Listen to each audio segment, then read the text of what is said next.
இன்சொல் அமுது வழங்குபவர் சுகி சிவம் அவர்கள். இந்த உலகத்தில் சிலர் வெற்றி பெறுகிறார்கள், சிலர் வெற்றி பெற முடிவதில்லை.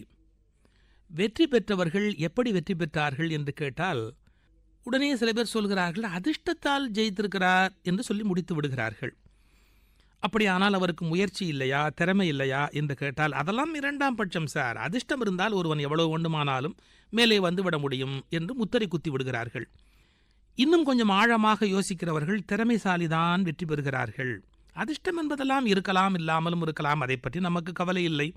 நாம் திறமை இல்லாமல் இருந்தால் இந்த உலகத்தில் வெற்றி பெற முடியுமா என்று எதிர்கேள்வி கேட்கிறார்கள். இன்னும் ஆழமாக உளவியல் நிபுணர்கள் ஆராய்ந்துவிட்டு ஒரு அதிர்ச்சியான உண்மையை சொல்லுகிறார்கள். ஒருவன் வெற்றி பெறுவதற்கு திறமை கூட இரண்டாம் பட்சம்தான் என்று கண்டுபிடித்திருக்கிறார்கள். எல்லோருமே பிறக்கும் போதே அறிவாளியாக இருக்கிறார்களா? பிறக்கும் போதே ஐன்ஸ்டீன் என்ற விஞ்ஞான கண்டுபிடிப்பை கண்டுபிடித்துக் கொண்டே பிறந்து விட்டாரா? இந்த உலகத்தில் அறிவாளியாகவோ திறமைசாலியாகவோ பிறக்கும் போதே இருப்பது என்பது சாத்தியமில்லை. எனவே ஒருவன் ஆற்றல் உடையவனாக இருக்க வேண்டும் என்பது கூட அவசியமில்லை என்று உளவியல் நிபுணர்கள் இப்போது ஒரு புதிய கருத்தை முன்வைக்கிறார்கள். அது என்ன தெரியுமா? ஒருவர் இந்த உலகத்தில் வெற்றி பெறுவதற்கு காரணம் அவருடைய ஆற்றல் அல்ல, அவருடைய ஆர்வம் என்று கண்டுபிடித்திருக்கிறார்கள். ஆர்வம்.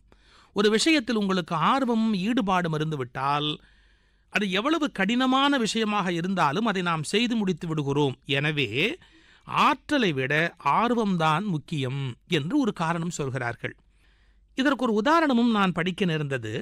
ஒரு எறும்பு தன்னை விட 8 மடங்கு அதிகமான எடை உடைய இனிப்பை எடுத்துக்கொண்டு போகிறது. அந்த எறும்பினுடைய எடையை விட 8 மடங்கு அதிக எடையுடைய இனிப்பை அதால் எப்படி இழுக்க முடிகிறது? பின்னாலே இருந்து தள்ளி கொண்டு போகும். கடைசியாக என்ன கண்டுபிடித்திருக்கிறார்கள்? சில எறும்புகள் 12 மடங்கு அதிக எடையுடைய அந்த இனிப்பை கூட நகர்த்தி விடுகின்றன. முடியவே முடியாது, ஆனால் அந்த எறும்புகள் நகர்த்துகின்றன. இதற்கு காரணம் எறும்பிடத்தில் பலம் இல்லை, அந்த இனிப்பின் மீது அவ்வளவு ஆசை இருக்கிறது, அந்த இனிப்பின் மீது அவ்வளவு ஆர்வம் இருக்கிறது. உங்களுக்கு ஆர்வம் உடைய வேலைகள் எவ்வளவு கடினமாக இருந்தாலும் செய்து விடுவீர்கள்.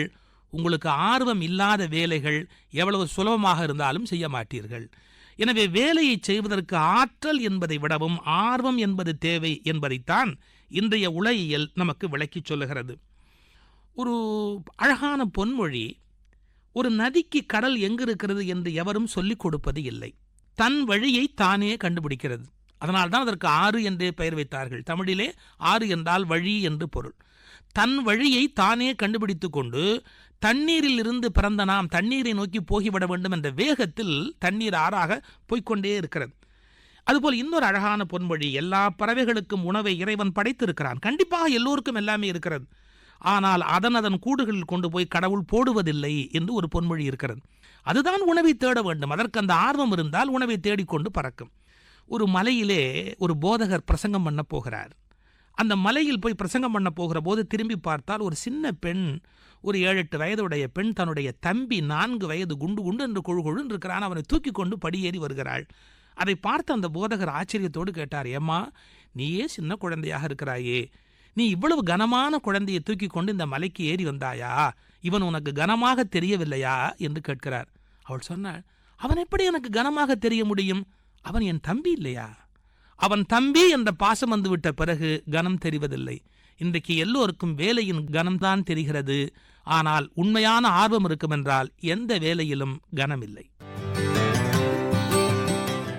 இன்சொல் அமுது வழங்கியவர் சுகி சிவம் அவர்கள்.